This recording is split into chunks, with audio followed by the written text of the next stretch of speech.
Hey, what's up, family? This is Craig coming to you from Family First Sports, where we talk all sports.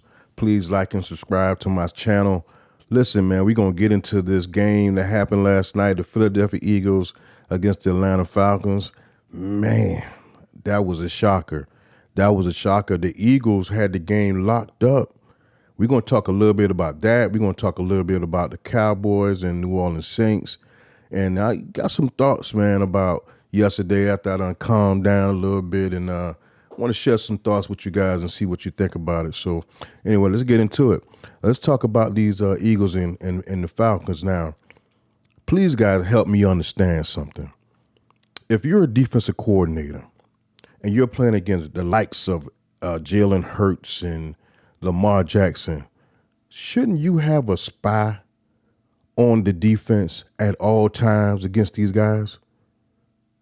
I'm not a defensive coordinator. You know what I'm saying? I played football, but, I know that if I know this, how come if this is your professional job, how come you don't know this? That you should have a spy at all times on the quarterbacks like that, who's going to run the ball 60% or 70% of the time and use their arm the other times. That's crazy to me. Jalen Hurts ran all over these guys, and they had no spy on him. What are they thinking? I think defensive coordinators who do that should be fired, because there's no way to know what his strength is. His strength is his legs first, then his arm. And you had no answer for that. No answer for that at all. So Jalen Hurts ran amok last night. Jalen Hurts is a good player, and you got to learn how to handle him and defend him. And for you not to have a spy on your defense, it was idiotic to me. Now let's talk about Saquon Barkley. Oh my God, this dude was a great addition. And see, that what irks me about Cowboys and Jerry Jones. You had Saquon Barkley out there. You had Derrick Henry out there. Who do you settle with? Ezekiel Elliott. And don't give me the crap about the money, that we didn't have the money for that. We just redid Steele's contract. Gave us $27 million in cap room. We could have went and got those guys. Sometimes I think Jerry do just enough to be relevant and not enough to win. But we're gonna get back to that. That's another. Don't get me on my soapbox. But we're gonna get back to that at another time. But Saquon Barkley is a stud, man. Now, can he stay healthy throughout the year? That's going to be the determining factor. That's going to be a big determining factor moving forward. But he looks amazing. He really does. He looks really good as far as running the ball. Now, catching, he had a mishap at the end of the game, but he does catch the ball pretty good as well. But last night, man, a funny story, when the game was almost over, I think it was like they was driving, it was inside the 20, and I thought the game was over, so I just went and took a shower, and I was going to come back and look at the final score. I come back, and they're interviewing Kirk Cousins, and I see the score 22-21. I'm like, what happened? Now, what I saw from the Eagles last night, y'all defense is suspect. Y'all don't have a pass rush. Y'all can't stop the run. That doesn't bode well, brother. Y'all going to have to fix all of that moving forward. It's just only game two, It's only game two. Now, let's get to the Falcons, man, and some of the things the Falcons did. Kirk Cousins, he was decent last night, man. He was pretty good. I'm not sure what his numbers were. I should have had the numbers up, but he looks pretty good last night. But I'm going to tell you what looks immaculate with the Falcons, their running game. Bijan Robinson, man, that dude is a star. He's a star. Do you see how a good running back, even though a linebacker can be unblocked, but he can make a cut and make that linebacker miss and still get 3-4 yards? Bijan Robinson was averaging 6-7 yards a carry last night. He looked amazing last night. Algiers, his backup, he looks good. People forget that the Falcons had a great running game. I think they led the league in rushing last year, if I'm not mistaken. But they had a great running game last year. And the year before that, I think. So they're good. They're good running that ball. So all Kirk Cousins has to do is sit back in that pocket, and he doesn't have all this pressure on him. All right? Drake London, Did you see the move he put on the cornerback to win the game? That was nasty. Ooh, that was nasty. Ooh. He put a move on him, man. Now, one thing I wish the Falcons would do a little bit more of is Pitts. Get your tight end in the game, man, because that dude is a weapon. For him to have the catches he had last night and the last two games, I think, he needs to be more of a weapon. So definitely get him in the game. But the Falcons, like, they got a little something, man. They defenses got a defensive pass rush. Y'all got a little something back there. So congratulations, man. Salute. That y'all won that game, and I give y'all respect. Y'all can get sometimes out of pocket sometimes, but I'm gonna give y'all that respect tonight. Okay. Anyway, now let's move on to the Dallas New Orleans game. And I've calmed down and I've said some things and I meant those things I said about them. But one thing I want to talk about is I want to talk about Jerry, right? I want to talk about the commitment that Jerry gives the team. And I understand that he does a lot as an owner and GM, and he does what he can. But if you think about it, man,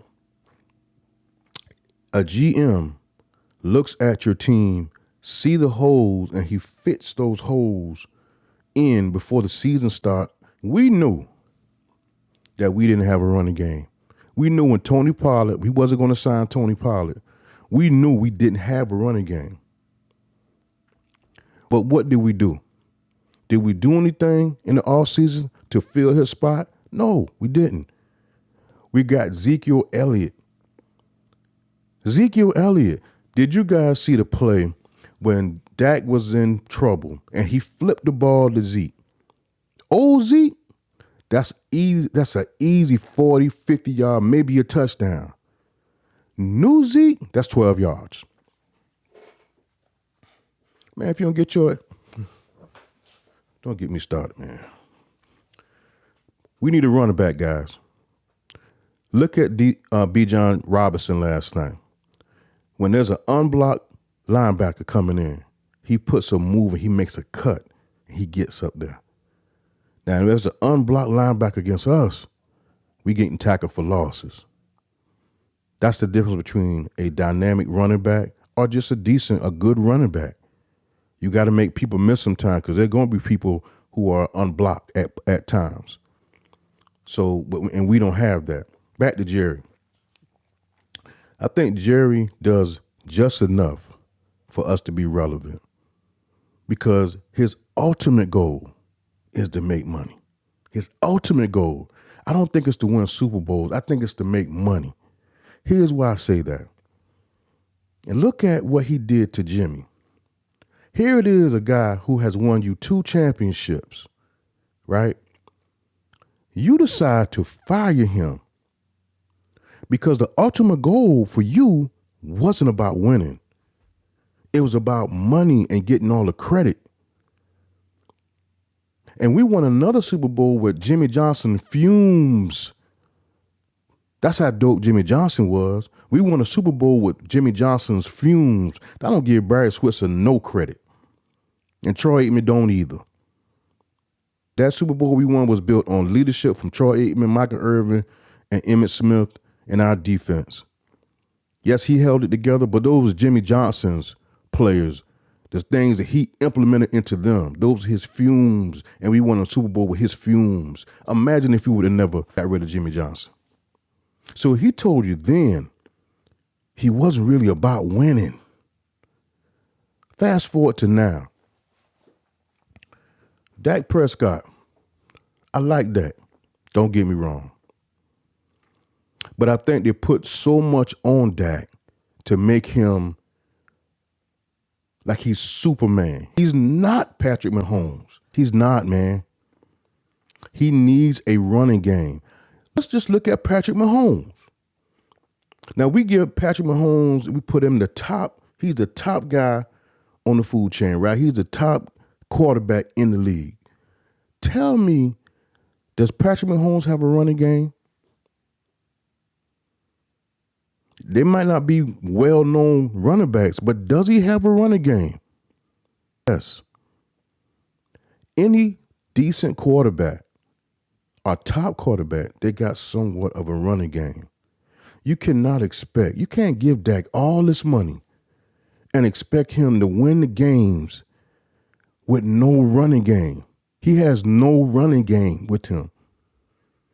If you think you did enough with Zeke, you got to be kidding me. That's what I mean about he does just enough for us to be relevant. He doesn't do the things that needs to put us over the top. Case in point, you got Derrick Henry out there. You got Saquon Barkley out there. You know you need a running game. Let's do this. Let's focus on the Cowboys when we won the 3 Super Bowls with Jimmy and Barry and all that stuff. Let me ask you this. Troy Aikman. Was Troy Aikman a superstar quarterback that won the game by himself? Or did he have somebody in that backfield to help him out? He had one of the most dynamic running backs of all time in Emmitt Smith. And you remember when Emmitt Smith held out that year? What was our record? Any old school Cowboys fans out there? Any Gen X Cowboy fans out there? Our record was 0-2 when Emmitt held out. Why? Because Troy couldn't do it by itself, even with Michael Irvin on the end. He needed a running game to make his game efficient. Jerry, you was there. I mean, you should know this. What else did you do? You went out and got a Deion Sanders. You went out and got a Charles Haley.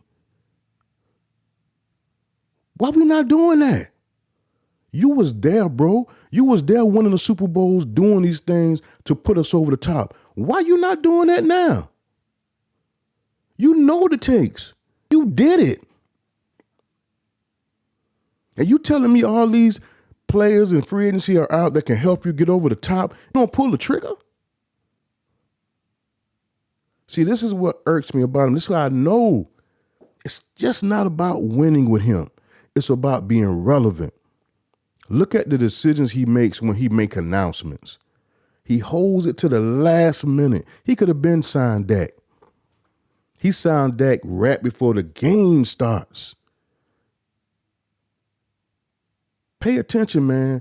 Jerry is telling y'all something. I'm not doing it enough to win. I'm doing enough to be relevant, to be competitive. And I know our roster is stacked. Don't get me wrong. When people come back at me and say, well, look at the roster and look at all the players that Jerry has chosen. Let's be honest. If it wasn't for Will McClay, where would we be? You know Will McClay is a pseudo GM. You know that. You know this man ain't sitting there looking at players and doing the dirty work. He ain't doing that. Will McClay doing that. Will McClay is building the Cowboys. He has the Cowboys relevant. He hired Will McClay. And so he gets all the credit. So let's keep it 100, man. Let's keep it a buck. Jerry is doing just enough to be relevant because there's no way you pay Dak and give him all that money and don't get this man a run again. You put Ezekiel Elliott and Rico Dido behind him. I mean, come on, bro. You got to be kidding me, man. When you have Saquon out there, you got Derrick Henry out there, Singletary, it was a lot of decent running backs out there. Even the guy in Green Bay, I can't think of his name, he was out there. What we doing? We trying to win a championship or what? What we doing? Are we just trying to be relevant? That's what we doing?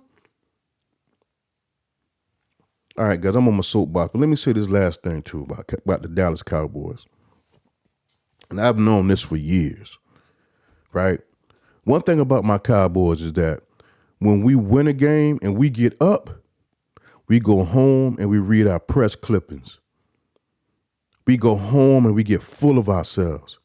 And then we come back and we lay eggs because these guys are celebrities in Dallas. Dallas is different than any other football team, in my opinion.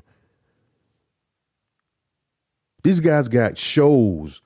I saw yesterday, I got pissed. I saw yesterday, they had a show on. Cooper Beebe was interviewing on the show, and Brad Sham was the announcer. And this is after a 44-19 loss. You having shows talking about, I don't want to see no damn show. What you having shows for? You getting your ass tore up. What you doing? See, back in the day, I was used to when you win a championship, then you start getting all the commercials and the accolades and all these different things come your way. But now you ain't got to win nothing. You just got to be there now. All you got to do is just be there and be playing for the team, and you got a show. A Cowboy fan. I love my Cowboys. I've been a Cowboy I'm 56. I started watching the Cowboys when I was 6 years old. So I've been a Cowboy fan for 50 years. I call myself Gen X Cowboy. 50 years of this. And I ain't going nowhere. So I can say this. I can say the type of things that I'm saying to you right now. Look at the 49ers. Did y'all know that the 49ers tried to trade for Jefferson, the wide receiver out of Minnesota? They tried to get him. Why would they do that? Why would the 49ers try to trade for Jefferson? You know why? Because they're doing any and everything to put themselves over the top and win. They don't care nothing about you watching them on TV. They don't care about them about you with the most expensive franchise. They trying to win. These jokers try to get Jefferson. Could you imagine Jefferson being on the 49ers? They tried. They couldn't get him, but they tried. But that's what I mean. That's the commitment that I want from my GM. Do whatever it takes to win, to put us over the top. The goal is to win a Super Bowl, man. You should be embarrassed that you haven't won a Super Bowl in all this time, that you hadn't even won 2 playoff games, been to the NFC Championship in all this time. So you should be doing anything and everything. But you're comfortable. And one thing I know about being comfortable, comfort and progress don't live in the same house. Get it together.